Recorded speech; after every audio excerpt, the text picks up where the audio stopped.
I came across an article while reading a different article that I came across while reading yet another article that was referenced in a book that I was reading about board games.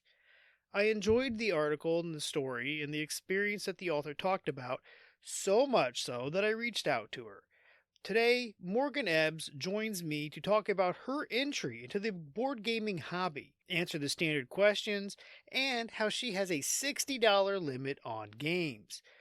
She also inspired me to start asking a new question. What is your grail game? A game that you are trying to find or a specific edition you're trying to find. So continue listening to figure out what her grail game is. Thanks for listening.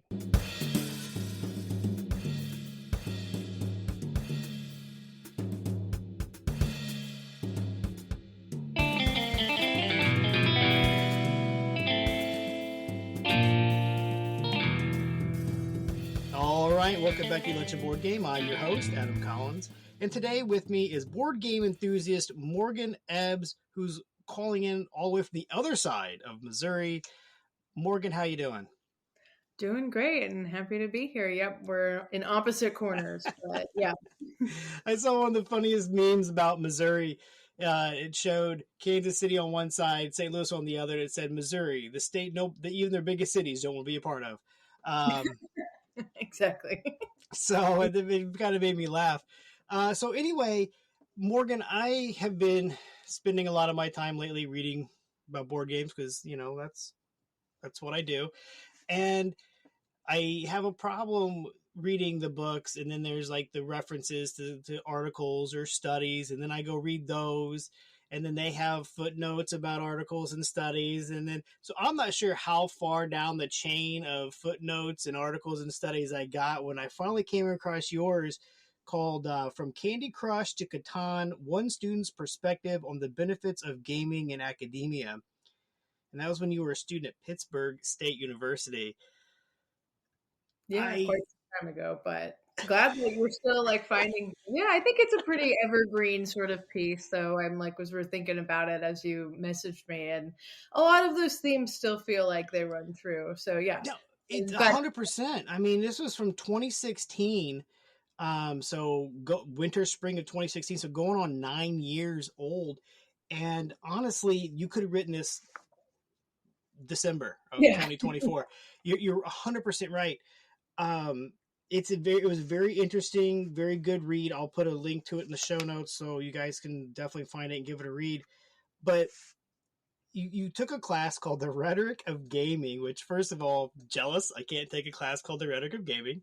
I know. Well, it was Uh, such a unique opportunity, and of course, I mean, as you read, I like was not a gamer in any sense of the word, but I was like, that sounds cool. Sign me up. So yeah. Anyway, go on. Go ahead. no, go ahead. I mean, so that's what you did. You just kind of took it just because it sounded like a fun idea for a class, and Yeah, it yeah. turned out to be a whole lot more for you.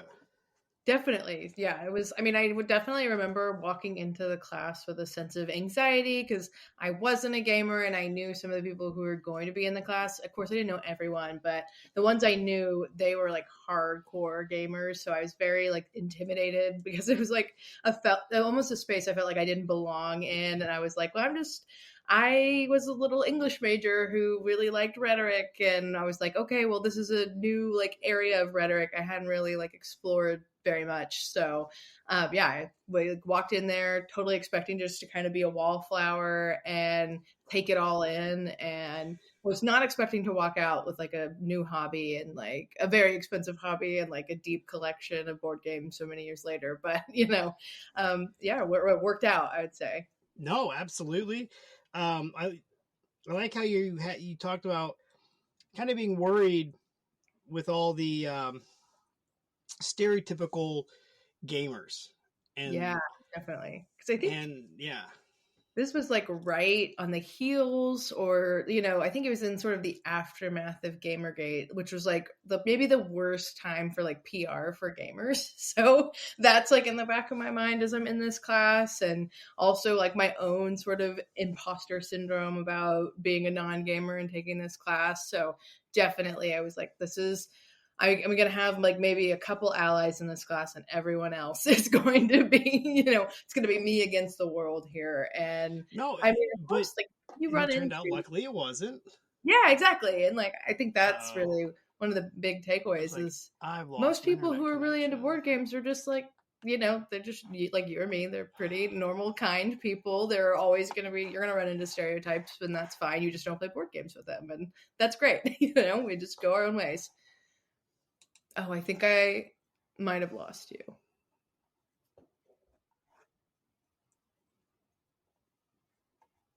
Oh, are you back? You I, froze for a second. yeah, I'm back now. Yeah, we're going through an awesome winter storm. Probably Yeah. not really helping things out on my end. But yeah, okay, so we're back. Okay, good. All right. So yeah, you took this class expecting to be just kind of there, and completely different experience for you. The class itself, I liked how it said instead of traditional grades, we received experience points for assignments. You went on quests and wrote about your experiences. I mean, what a great way to run a class.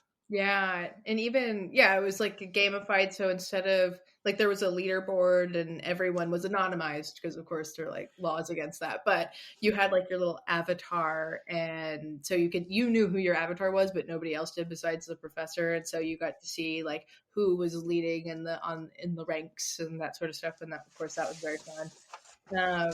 And yeah, the side like one of my side quests was sitting in on someone's. Well, I chose it for myself, but sitting in on a group playing D and just watching and observing and like writing a reflection about that. And so, which is I'd never played, of course, and so that was very cool. And or just like even playing new board games were counted as side quests, so that you'd have to write and reflect about them, and of course tie it to like the themes of the class. But yeah, it was a very cool sort of setup. And that was actually Dr. Jamie McDaniel, who was the one who taught that class, and he has since like written a lot about board games. And so that's a name you should definitely look up if you're into reading articles about board games. So What was that name again? Dr. Jamie McDaniel, he teaches at Radford University now, but was my professor at Pittsburgh State University at the time. So Wow. anyway, this was all sort of his conception. So it was a very cool setup and a very fun sort of learning environment, particularly when you're like leaving your English courses having just been assigned a 10-page paper or whatever, and then your assignment for this class is go play a board game and write about it. So it's just very cool and different. Why not? Right. So Yeah. what college was that in? Like mass communications or It was actually it was part of the College of Arts and Sciences, which is how they just like they grouped English and art and music and communications and all those things into one college.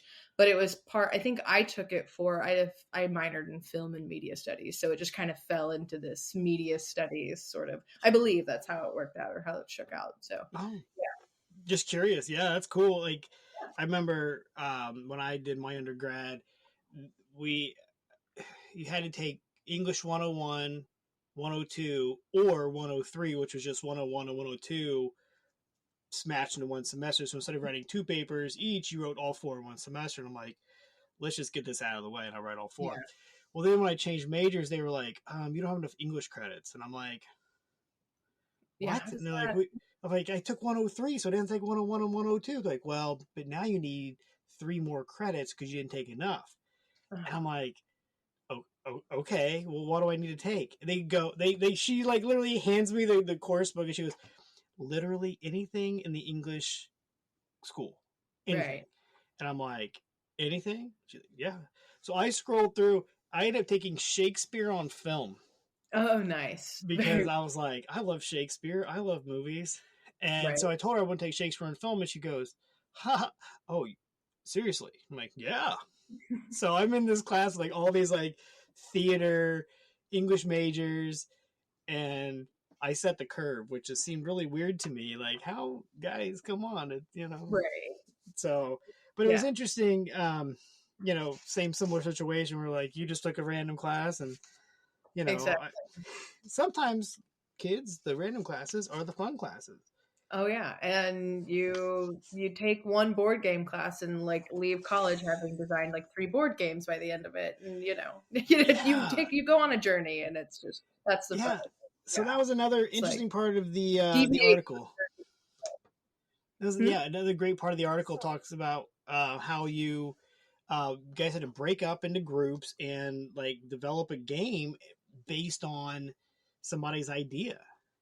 And Yeah, yeah, and you worked on somebody else's. You like abandoned your own idea. You're like, forget my idea. This idea is way better. So yeah. So we ended up like one of my classmates came up with this idea for a board game called Escape from Silverton because again this is 2016 and being in St. Louis, it was around the time of like Ferguson and when there was a lot of like media attention on just the issues of like police brutality and like violent inner city violence and those sort of things. And so the sort of plot of the game is you live in a like dangerous city and you're trying to decide if you're going to take the criminal route or take we called it the civilian route to save up enough money to like leave this dangerous city and move somewhere better and like create a better life for yourself. So, and they were all sort of rooted in serious topics like that, and it was up to your like limits of your imagination of how if you wanted to like put a theme on it or that sort of thing. We kept ours pretty like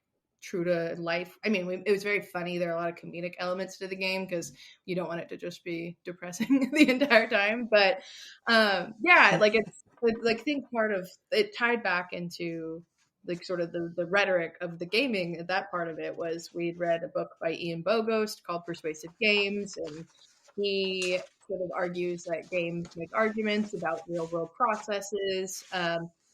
And or like they're inherently persuasive and they're using processes to make arguments, and so that was the idea. It's like make an argument about something but design the game mechanics in such a way that it's making that argument. And so like so the ways we did that were if you took the criminal route, it was more high risk high reward, so you might get bigger payouts, which if luck works in your side, then you get out of Silverton faster. But then you might lose. And there were some things built into the game where like we were like making up prejudice. So if you were wearing like a certain color of shirt, you would lose money, like just to sort of replicate prejudice in the game. And so there's a bit of it's most I would say it's like a lot of luck the game because there's like a dice rolling I think a mechanic in it, and it's been a while since I've played it, but it was I mean also that's sort of life, isn't it? It's very luck based oftentimes, and so that was sort of the argument we were making. And anyway, I think that's where the rhetoric part of the class came in. So it wasn't all fun and games, but the rhetoric, it was definitely interesting, and that's what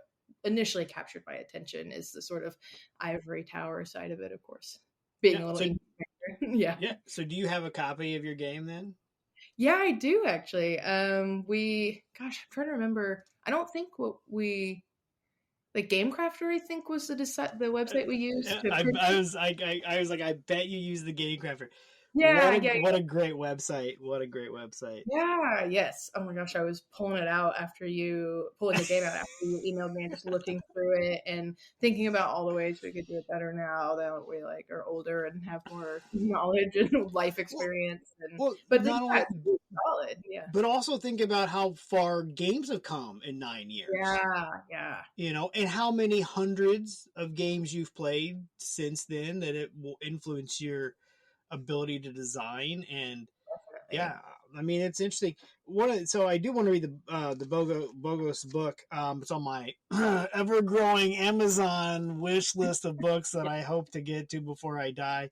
But he said, or you quoted him saying, games are often one of the most vivid experiences one can have, and there's a lot to that. And another article I read talked about how, you know, games you're building, like you're having like a shared experience, and you're having like this, you're kind of having a story together. And whether you win or lose, you had this whole story, this whole thing happened while you were playing a game together. Whether you're playing Pandemic and you're trying to eradicate viruses, or you're playing against each other and trying to outbuild somebody or make more Yeah, money than them.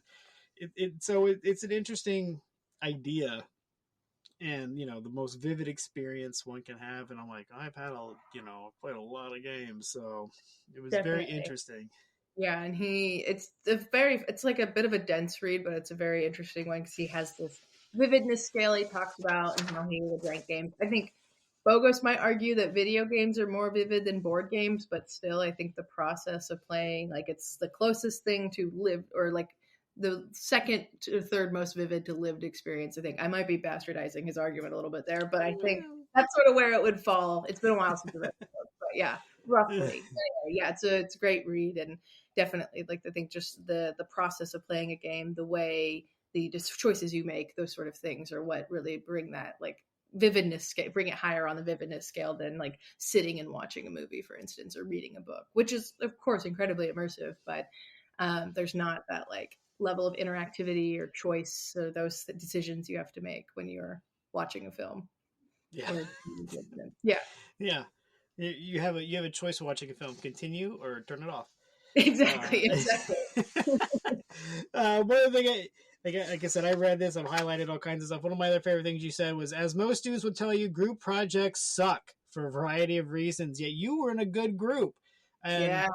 very, very lucky for you, because I know a lot of us uh, don't have that kind of luck, and we have the problem of the one person that has to do all the work because the other people didn't, or Yeah. um, so you lucked into a good group. Yeah. Congratulations on that. Thank you. Even now, like 10 years later almost, I'm still like very thankful for them because it's made such a positive memory, and like this thing that we're still talking about. I think we all are probably talking about it 10 years later because what a cool thing to leave with. And we had, it's one of those where we were all getting together and working into like late in the night to make it happen and make it as good as possible. And everyone just like took their, I think, well, let me back up a little bit. Part of that was also, again, the professor's sort of construction of the class, because you got assigned a role at the beginning of the class based on, well, I think you kind of selected your role based on skills. He like, I think, oh, I can't remember what my label was these days, but it's something very like video or board gamey, like, um, but it was, essentially like, if you're someone who's like an English major, you're probably going to end up with a skill that aligns with writing. And if you're a designer, or like you're like a graphic design major, you're going to align with this sort of role. And so he constructed the groups based on those roles, so everyone had sort of an equal like playing field a bit. But I think that even then, even with like a balance of skills, it was just everyone was so dedicated to it, and that feels like it never happens, particularly No, throwaway class that's just supposed to be something for fun. Everyone really took it to heart and was like very invested in making a good game. well, that's awesome. I Yeah, mean, definitely. so great. I've been in part of groups where I won't lie. I've been the guy who didn't pull his own weight before, but for the most Um, part, I'm usually the guy like dragging everybody with me. yeah, Um, but I will say I've been the guy that people have had to drag once or twice. But yeah. I mean, don't we all play that role sometimes? Depends on how interesting the class well, is. Yeah. so it's funny because the last class that I had to finish um, for my master's was, we had a group project, and it was me and two other people, and this one person in our group, nothing we did was good enough. Oh, And hey. so we had, we live in a time of Google Docs, right? So, Right. which was, I mean, where was that when, I mean, I was in college 4 years ago, and we didn't have Google Docs back then. We didn't have Microsoft. We could share documents. Like, we literally had to email the document around. Um, but nothing was good enough for her. And so it was funny because she ended up graduating with like honors and all this stuff at our graduation. She was like our banner carrier or whatever. I don't know. But it Mm. just so happened that the last name of the other person in our group, she was right next to me. And so we were like laughing the whole time because we're like, oh, of course she's the one up there with the banner. Like, she redid everything that we did. Like, I Yeah. sat there and wrote like 5 pages for this paper, and then like the next day it was like all gone, and it was like truncated to like 2 paragraphs, and I'm like, what am I even doing? Right. Slap my name on it at this point. But hey. You know, they were I very invested in this project, I guess. they, And, they it were. worked out for them. They got to carry the banner, I guess. I guess. And you know what? I still got my same degree that she did, so whatever. Yeah, exactly. Exactly. Yeah. Yeah. But now I 100%. work for the university that I graduated from, so that's interesting. Uh, It worked out in the end, it sounds like. yeah, yeah. So like I said earlier, I'll put a link to this in the show notes. I highly recommend going and giving it a read. It's not that long, but it is very good. And like I said, you could have written this today or 9 years ago, and it's still relevant. Oh, the other thing you talked about was like being one of the few women in the class, and that's been a problem of the board gaming community. So I play board games at lunch with my coworkers, and even there, like it's very heavily male centric, and we try to get more women into play, and then you find the few that are really dedicated gamers, and then and that's great. And my daughter, she's 6, she loves playing games, so I'm like, good, but hopefully more Yeah. people. Yeah, I think it's of course it's one bad apple spoils the bunch, right? Sort of thing. It's like you have one negative experience with a gaming group or one person, and then it's like you're a little hesitant about all gaming groups at that point. And I do think that, particularly if you're like a woman coming into this and you're just wanting to get in the hobby for the first time and you don't have a friend that you can like phone to get or slide into their gaming group, it does make it a little more um, I don't know, you're a little more cautious. You're holding it at arm's length, maybe a little bit. And I don't, that's a broad generalization, of course, but I still think even today, like, there are gaming groups where I would, be like, I'm going to vet this a little bit before I decide to go session, but also I'm like I would say 95% of my experiences have been incredibly positive, even if I never played another game with that particular group. Like, they're just all there for the same thing, just to have a good time and Yeah, like board games. Yeah. yeah, And let's just sit down, let's have fun. exactly, yeah. you know And it's a great way to connect a group of people who don't normally talk, because there's just a structured activity. You don't have to talk if you don't want to. Like, Well, and you that's why I like to do it at lunch with my coworkers, especially in the larger companies I worked for. When I started doing this, we were such a large company with very siloed divisions, know, and once when you get them around a board game, and all of a sudden, procurement's not as scary as you thought they were. And then you build that line of communication, you build that bridge, and now you've got a contact in that division, and it's all because you sat down to play Klaus Teuber's game, The Settlers of. Have you? oh, I would say Catan. Okay. Okay. Yeah. Even if that was wrong, I would still say it because you know, it's like GIF versus GIF. I'm Yeah. never saying GIF. So Yeah. sorry to Who the says Jif? I mean, if you said Jif to me, I think you're talking about the peanut butter. exactly. Like you should have named it the other thing. So sorry. But yeah, yeah. I think like kind of on the subject of like like getting into board gaming too. So I was thinking about this just sort of in preparation for it, and so much of that I think depends on the game selection too. There are a lot of games that have like a high barrier to entry, and so I was thinking about that, like what games are best to like a step above Monopoly. I feel like I was thinking Ticket to Ride felt like one of the. It's almost as ubiquitous as Monopoly at this point, but not quite. And so it's like you just have to baby step your way into games where if you're feeling anxious about it, you can't jump into like Magic the Gathering. That's too No, much. you, That's you, yeah, you're 100% right, and it's funny because to me, the game that I always start people with is King of Tokyo, oh yeah, yes, yeah, because you got that very familiar Yahtzee, dice setting and keeping, and basically giving Yahtzee a purpose. Because let's be honest, Yahtzee otherwise has no purpose. You're playing against yourself and the dice, and yeah, but with King of Tokyo, now you have a purpose. you're trying to like take over Tokyo and knock everybody else out, or do what my wife does and just score 20 points and win. Um, that's just how she does it. In the Wow. meantime, my son and I are like slugging it out, and she's like got 18 points. We're like, crap. That's the way you gotta just if you slide under the radar in the many games, that's my strategy often is be unassuming so people don't come for me and then Yeah. hope, hope that they don't notice long enough for me to win. Yeah. Yeah, I have a shirt that says the Catan chant. Please don't let them notice I'm winning. Please don't let them notice I'm winning. Yes, exactly.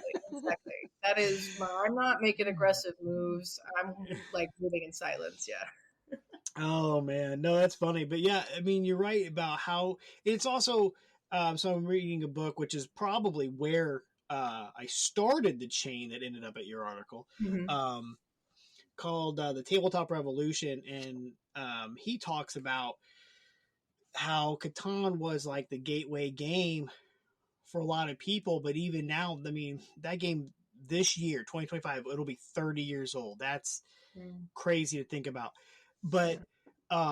how that game got a lot of people into gaming, but now that game is even kind of on the more complicated side because there's games like King of Tokyo and Ticket to Ride that are simpler, but in the hobby arena. And Yeah. how 30 years later, go figure, Catan's not the gateway game. I'm like, no. I mean, think about the games that like you were saying, like the barrier to entry, the approachability. That's what you're going for. Is Yeah, definitely. That's where I think like my sweet spot is like the like 2 to 3, maybe 3.5 complexity for board game geek. Like, for thinking on that scale. I don't want to go all the way to 5. Not ever. my group is like 4+, and I'm like, I'm out. Yeah, exactly. No, no, thank you. I will take the like Ticket to the Rides, or like I love like the Lords of Waterdeep or something Oh like that. It's like there's a little something to it, but it's not super hard. That's where yeah, my sweet spot is. yeah. Um, Mine's pretty yeah, much anything I can play in an hour, hour and a half. yes, I mean, 100. I'll take a 3 if it's playable in an hour and a half. But Yeah, yes.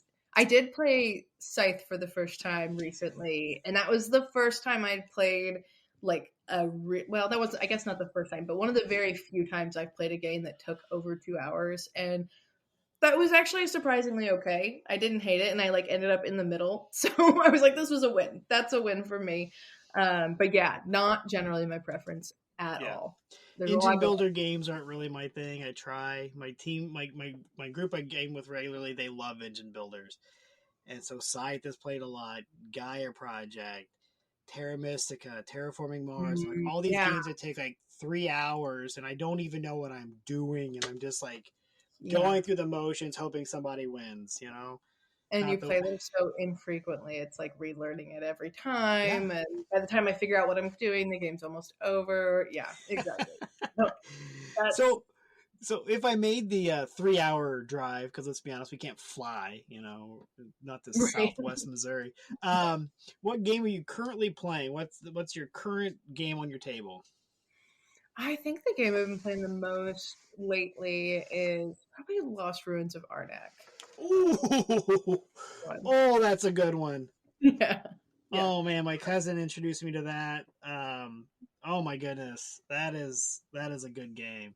Yeah. And you have Jamie, who I referenced earlier, is now like a good friend of mine, and yeah, he's the one who introduced me. He's the one who introduces me to most games, and it's a solid one. If we're together, or we'll play it, he lives long distance now, so when we're together in person, we always play it. But also Board Game Arena, we Board do Game it. Arena. Yep. Yeah. So do you So play with the expansion with the variable player powers, where like every character is slightly different? I have like once or twice, but I just like give me the base game. See, Like that.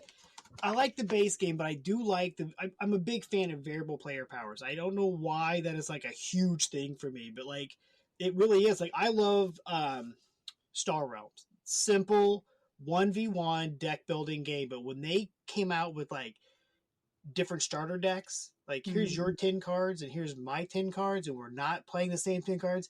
My son and I were like, this is even better.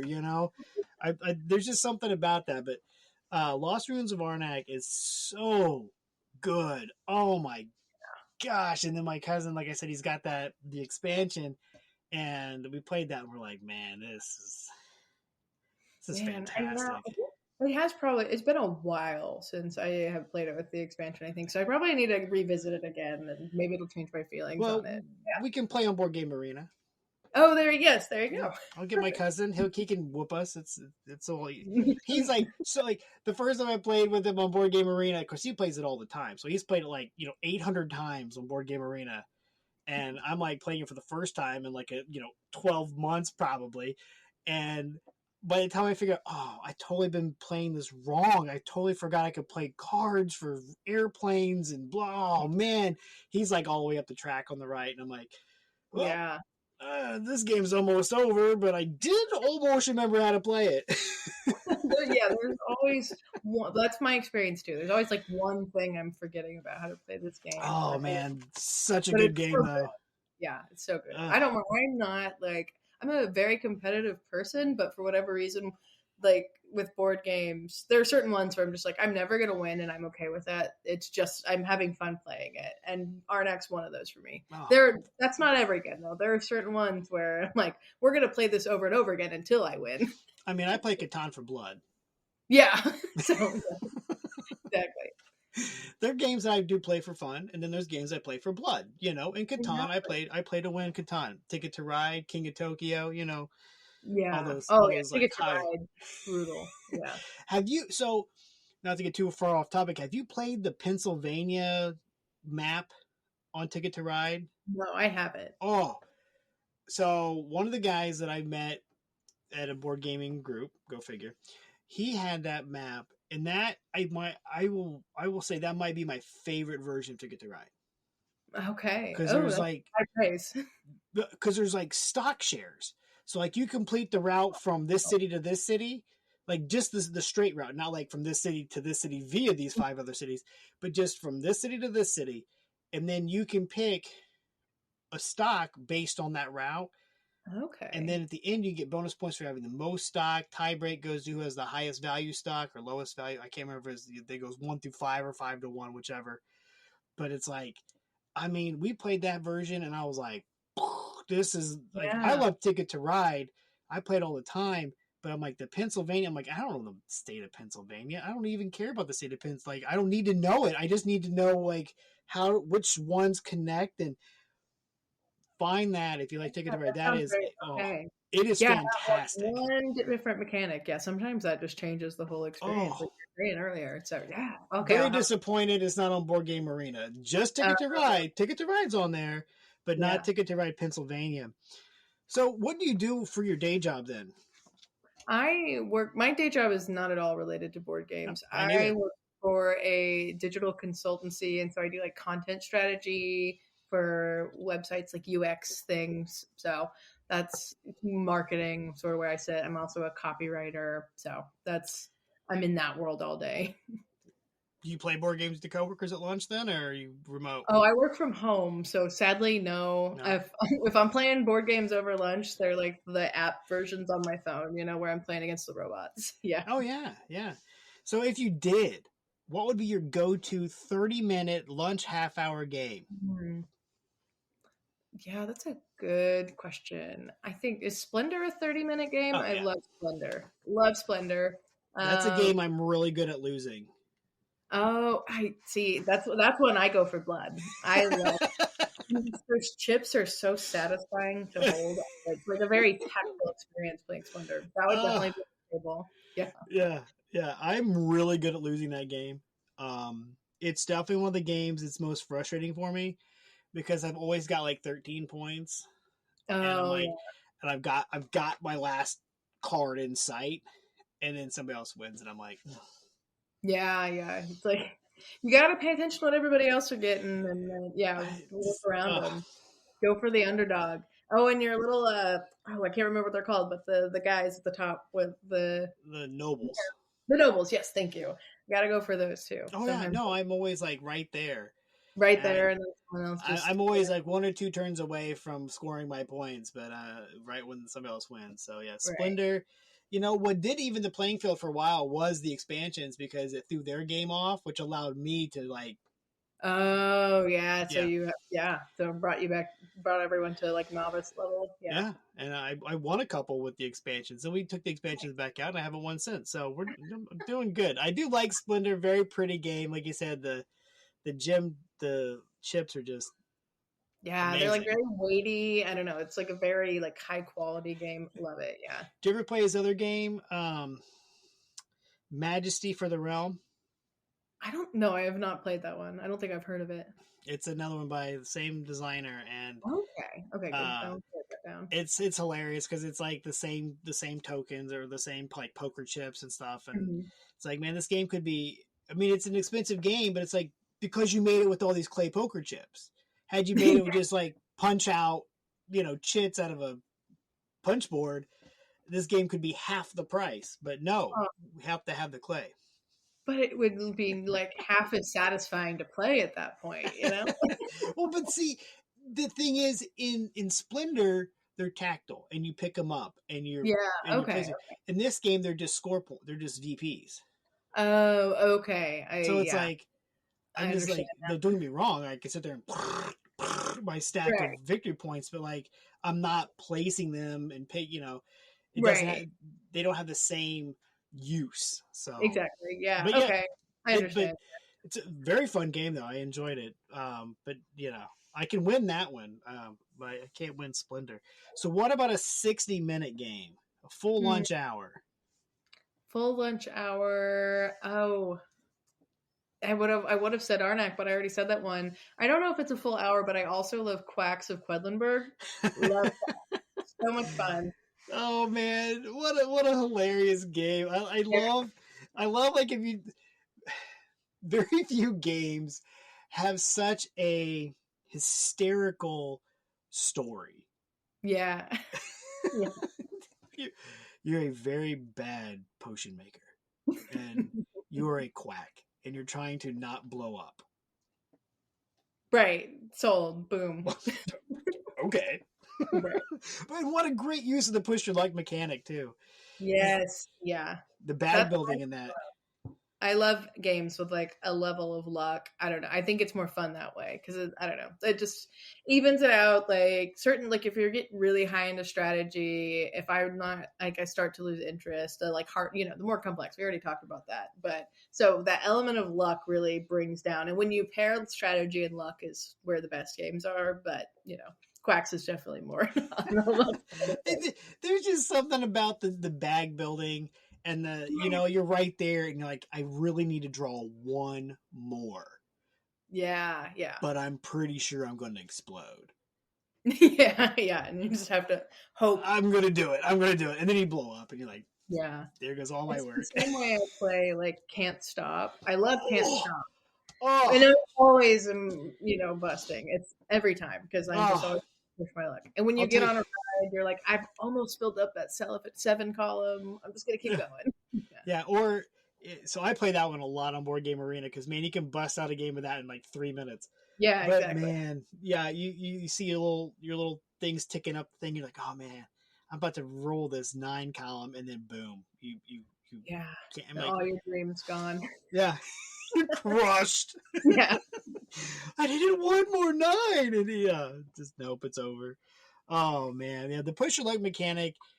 Uh, I feel like it gets a bad rap, but I think Quacks of Quedlinburg kind of said, hey, Yeah. look, you can do it, and then put skill to it. Exactly. Because the Exactly. skill is getting the new stuff to put into your bag to make your bag better so that you're not so likely to blow up and stuff. And uh one of the push your luck ones that we play a lot in my family is zombie dice. Oh, okay. I've heard of And that one. I've not played it. yeah, um that's one that my whole family play. My daughter calls it the brain game. And we're like, what are you talking about? She doesn't want to play the brain game. And we're like, my wife's looking at me. She's like, what are you talking about? I'm like, I have no idea. So I'm like, can you go get it? So she goes and comes back with zombie dice because you're a zombie trying to eat brains. Yeah. So to her, it was the brain game. You're trying to eat the brain. So, but that's another one, like just a very simple push your luck mechanic. And oh my gosh, there's something to it. And like Quacks really found that niche and that use for the push Yeah. your luck. That was a Yeah. fun one. Yeah, it's just push your luck but elevated, and that's what makes it. There's like a little bit because yeah, it probably would be a little bit boring if you're just pulling things out of bags and hoping. But yeah, having to there's a little bit of planning, a little bit of skill that goes into it, but just enough to where it's also very accessible. Yeah. And then talk about a tactile game too, where you have the bag, you're having to reach into your bag And anyway. you have So your own bag. That's the other yeah, thing. It's not like you're not drawing out like in Clank, where like you're drawing out of that one Clank bag and hoping to not see your color come out. Like you're building your own bag. You're in charge of yeah, what you're putting in there, and you blow up. That's on you. You didn't build a good. exactly, You exactly, pushed too hard, and you didn't build a good enough bag. exactly. Yeah. So anyway, it's a great one. Yeah. How about a hidden gem? A game that you love that you don't think enough people know about. I was thinking about this one too, and the best answer I had, I think Cubist is one that I found a while back, and I love that game. But I remember when we bought it, the clerk was telling me that it's not in production anymore or something. So there's not a lot. It's not like widely available. But yeah, I loved Cubist. It's a very cool one and one I feel like very lucky to have. Just 'cause if it is so hard to get, I'm like, okay, great, I got it for Yeah. $30. I Can't be mean, you can find games. You just have to be willing to pay right. for it. Yeah. Yeah, that's the thing, and that's usually the price tag is where I get pushed out a lot of time. Oh Certain yeah. ones. Well, so there was a game I was really got my eye on, and it's from Mood Publishing, Mood, Mood Publishing, and designed by Olsteinus. And I love Champions of Midgard. It's like one of my favorite games. And the game was on sale over the holiday, 50% off. So I'm like, holy cow, it's like $100, and I can get it for $52. Heck yeah. Yeah. Well, then I put it in my cart, and then I go to shipping, and it's like $55 shipping. I'm like, I'm not. Oh So no. I emailed them because I have no fear, obviously, because I just reach out to you straight up on LinkedIn. I'm like, how can I get a hold of this this person? Let me see. And then I'm like, oh look, there she is on LinkedIn. But I emailed and I was like, guys, what is up with the shipping? Well, we only have it currently stocked in Germany right now, and I'm like, well, I'm not gonna Yeah. buy it. So sorry. You have to Yeah, pass on that one. that's a hard maybe next time. Exactly. But then that's also part of the fun is the hunt. And when Oh, you do finally find it for the right price, it's oh just yeah. like a feeling of like no other. Yeah. What game did you have to hunt down and you got for the right price? Uh I feel like I'm still the one I'm like still really want is Legendary Encounters the Alien Edition, and I have not I have not come across it. I'm thinking about I'm also like big into vintage, and that's where I get I've been searching for like my white whale of a vintage piece. Board games I've not yet to experience it, but the Legendary Encounters Alien Edition will be the one. That's the one I've got my eye on. How old is that one? Oh, like 10 years I think, but Yeah, it's it's one a of the legendary, the upper deck. hmm. Is it the upper deck legendary?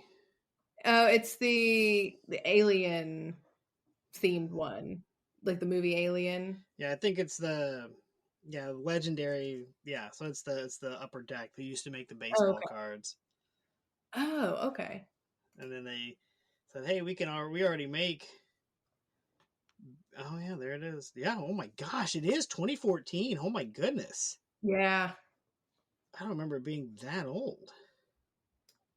Good grief. Woo.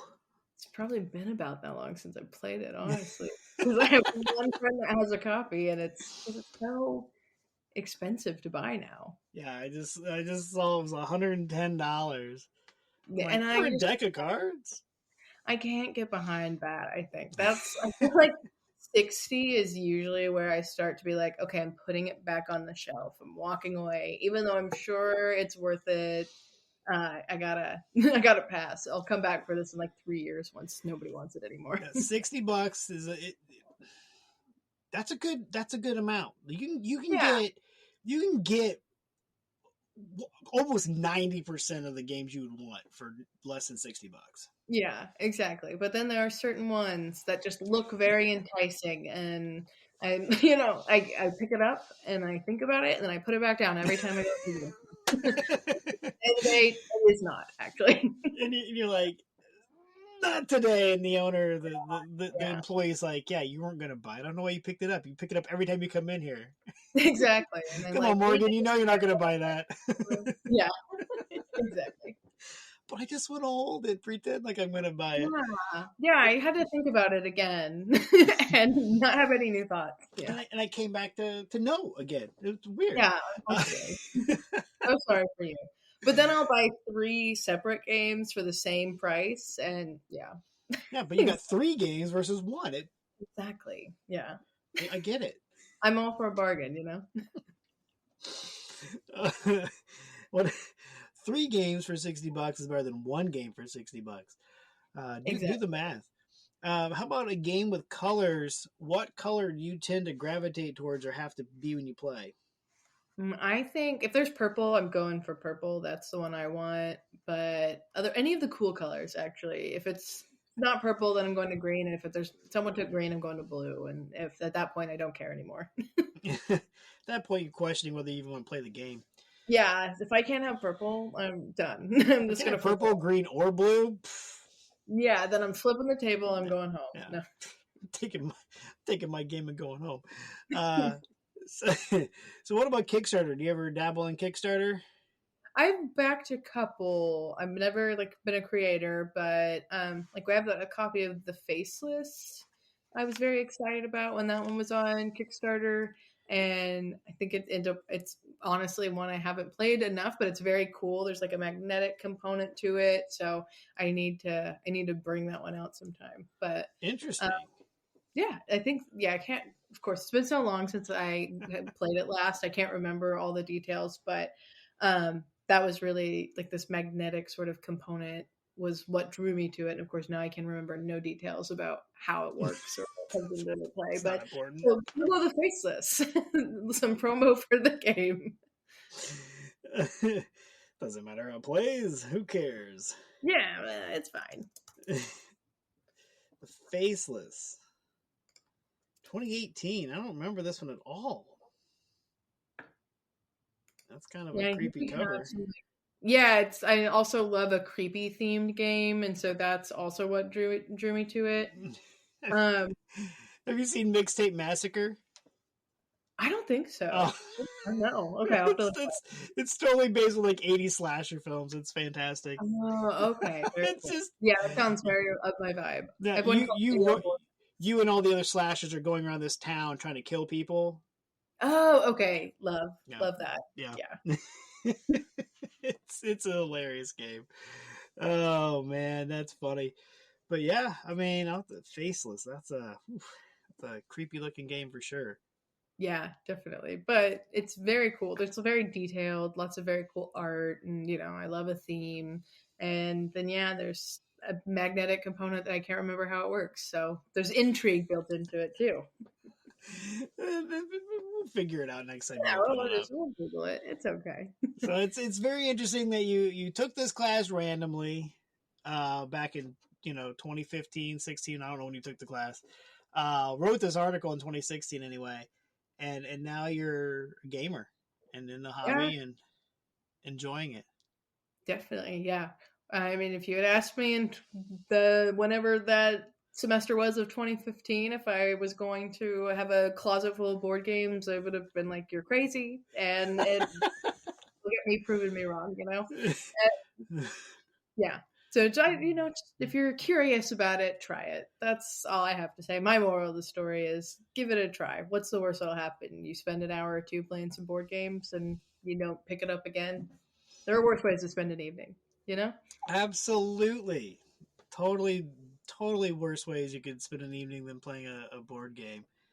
But it's great. I mean, like I said, it's such a great story that as soon as I got done reading it, I had to figure out a way to reach out to you. Luckily, LinkedIn provided the connection we needed. Yeah. Apparently, LinkedIn is where it's happening. Who knew? I Let's mean, get on LinkedIn. but Morgan, I want to thank you for being on the show today. It was great talking with you, and I'm really excited to play Legends of Arnak or Lost Ruins of Arnak again. I'm gonna have to figure that out. I gotta rewatch the how-to video before I play it There you again, go. Yeah. so that I can And Splendor, remember. you have to work on your Splendor game in the meantime. Very important. I love, like, I never fight playing Splinter. They're like, hey, we'll play Splinter. I'm like, sure. I'm like, I'm not gonna win, But yeah. but I'll play.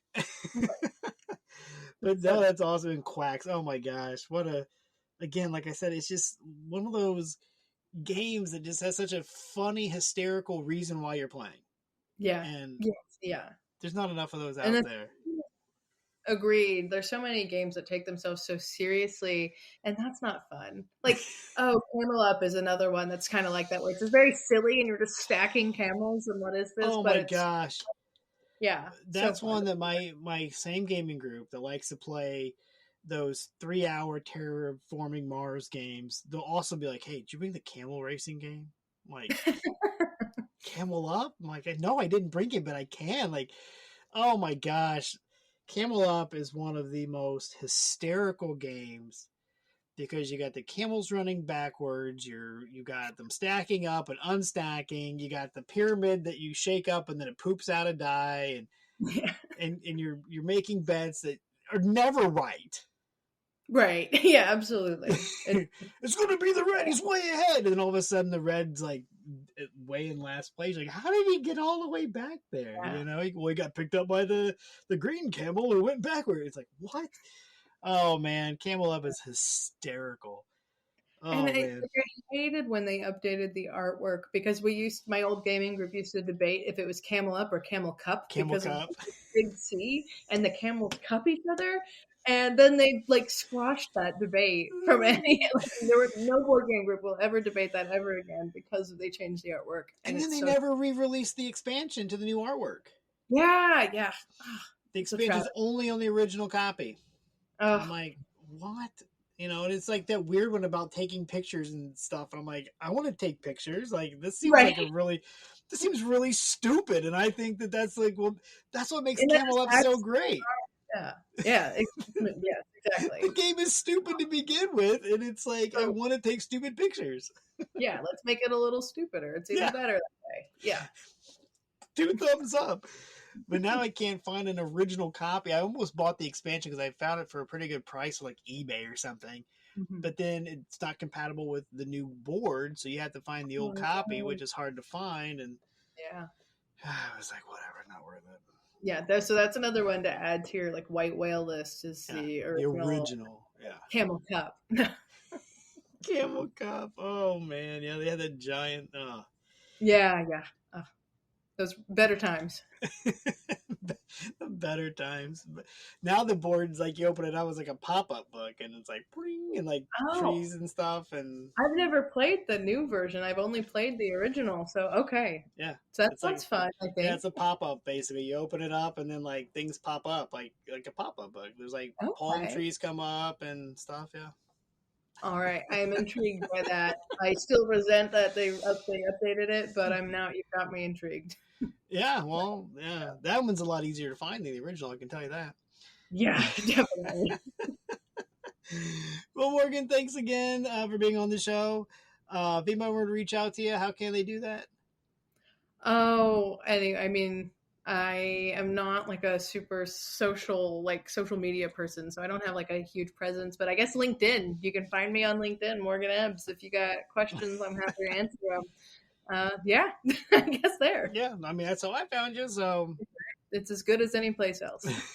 As usual, you can reach out to me at facebook.com/eatlunchandboardgame, email me at eatlunchandboardgame@gmail.com, and remember, board games build bridges.